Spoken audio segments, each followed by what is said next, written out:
Islami, kjo feja Allahut të lartësuar, na mëson që mos jemi shpërdorues. Çfarë nuk kuptojmë me fjalën shpërdorim? Te i kalimi I cakut në çdo çështje. Pra besimtari muslimani nuk duhet me qenë shpërdorues. Për shembull tek uji, që ne e përdorim për ditëshmëri. Muslimani nuk duhet me qenë shpërdorues. Me te i kalu kufit, edhe kur merr abdes. Pra, përdore ujin aq sa të nevojitet. Te ushqimi, dreka, darka, muslimani nuk duhet me qenë shpërdorues. Me shpërdoru. Dhe sa prej nesh, që dalim dreka, darka, një pjesë e ushqimit, Zoti na rujt, hidhet. Allahu e përmirësoft gjendjen tonë. Po ashtu shpërdorim edhe ke çështja e pasurisë, e paras. Pra shpërdoron çdo me ditë, jo. Muslimani nuk duhet me qenë pra shpërdorues. Wala tusrifu, innahu la yuhibbul musrifin. Mos e teproni, ai nuk I do ata që e teprojnë. Po ashtu Allahu I lartësuar thot enkas për ata të cilët pra janë dorëshpuar, që e shpërdoron paran.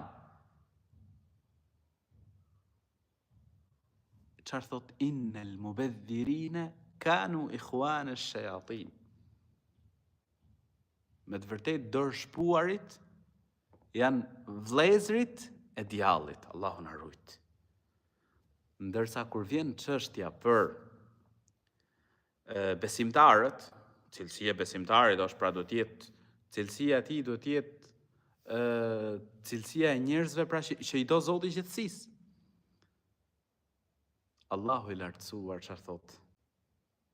E ata të cilët kur shpenzojnë nuk shpërdorojnë. Pra nuk e te I kalojnë kufit, por as nuk tregohen dorë shtrëngu, pra një të mesme. Një të mesme, I tillë duhet me qenë besimtari. Me qenë I mesëm. As me shpërdoru, as me I te I kalu kufit. As me qenë, pra më pas çfarë thot Allahu subhanahu wa taala në një ajet në Kur'an, thot mos e bëj dorën tënde të shtrënguar pra deri tek fyti, pra koprac, por as mos e bëj pra dorë lshu krejt. E mesme. I tillë me qenë besimtar, pra mos me qenë shpërdorues. Dhe kujto, për shembull, edhe me familjarët. Tregoj atyre për shembull për njerëzit që janë nevojë.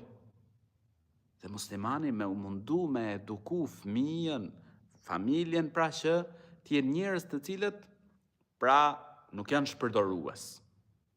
E kështu duhet me qenë na si musliman, mos me qenë shpërdorues.